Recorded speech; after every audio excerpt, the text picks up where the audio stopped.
ശരിക്കും ദ്രാവിഡ കവിതയുടെ എല്ലാ ലക്ഷണങ്ങളുമുള്ള കവിതകളാണ് ഡി വിനയേന്ദ്രൻ്റെ കവിതകൾ സാധാരണ ചൊല്ലി കേൾക്കുക എന്നുള്ളതാണ് അതിൻ്റെ ഏറ്റവും ഭംഗിയുള്ള വിനയേന്ദ്രൻ്റെ കവിതകൾ.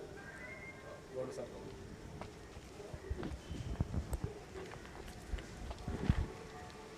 വീട്ടിലേക്കുള്ള വഴി. വീട്ടിലേക്കെന്നു പോകുന്നു ചോദിക്കുന്നു കൂട്ടുകാർ. വീട്ടിലേക്കെന്നു പോകുന്നു ചോദിക്കുന്നു കൂട്ടുകാർ. കൂട്ടുകിടക്കുന്ന പുസ്തകക്കൂട്ടങ്ങൾ ഇത്തിരി മുറ്റത്ത് ഞാൻ നട്ടു നോറ്റു പൂവിട്ട തൈമുല്ല. പടിവാതിലോളം പറന്നു മറയുന്ന കൊച്ചരിപ്രാവ്. കലണ്ടറിൽ ചൂട്ടു കത്തിച്ചു കിടക്കും അവധികൾ. വീട്ടിലേക്കെന്നു പോകുന്നു ചോദിക്കുന്നു കൂട്ടുകാർ. കൂട്ടുകിടക്കുന്ന പുസ്തകക്കൂട്ടങ്ങൾ ഇത്തിരി മുറ്റത്ത് ഞാൻ നട്ടു നോറ്റു പൂവിട്ട തൈമുല്ല. പടിവാതിലോളം പറന്നു മറയുന്ന കൊച്ചരിപ്രാവ്.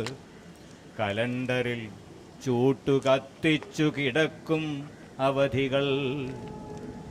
ഉള്ളിലേതോ ഗുഹാശില്പം നിറയെയും പൂർവലിപികൾ തിരിച്ചു വായിക്കാനാവാതെ നിന്നു ചുറ്റുന്ന പ്രണയം, വിരഹം, വിഷാദമനാഥ സങ്കൽപ്പം.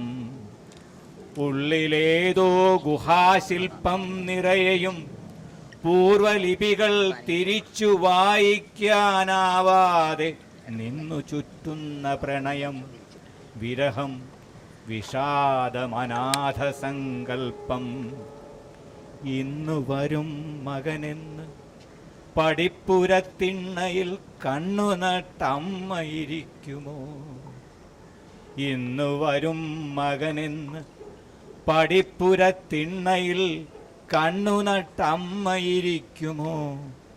കണ്ണുനീരെല്ലാം തൊടിയിൽ തുളസിയായി വന്നുവെന്ന് ആശ്വസിക്കുന്ന പെങ്ങൾ വന്ന് ഇല്ല ആരുമില്ലെന്നുറപ്പായ നേരത്ത് ചൊല്ലാൽ പറയുമോ സ്നേഹവിലാപങ്ങൾ? കണ്ണുനീരെല്ലാം തൊടിയിൽ തുളസിയായി വന്നുവെന്ന് ആശ്വസിക്കുന്ന പെങ്ങൾ വന്ന് ഇല്ല ആരുമില്ലെന്നുറപ്പായ നേരത്ത് ചൊല്ലാൻ പറയുമോ സ്നേഹവിലാപങ്ങൾ? വീട്ടിലേക്കെന്നു പോകുന്നു ചോദിക്കുന്നു കൂട്ടുകാർ. വീട്ടിലേക്കെന്നു പോകുന്നു ചോദിക്കുന്നു കൂട്ടുകാർ. കൂട്ടുകിടക്കുന്ന പുസ്തകക്കൂട്ടങ്ങൾ ഇത്തിരി മുറ്റത്തു ഞാൻ നട്ടു നോറ്റു പൂവിട്ട തൈമുല്ല. പടിവാതിലോളം പറന്ന് മറയുന്ന കൊച്ചരിപ്രാവ്. കലണ്ടറിൽ ചൂട്ടുകത്തിച്ചു കിടക്കും അവധികൾ.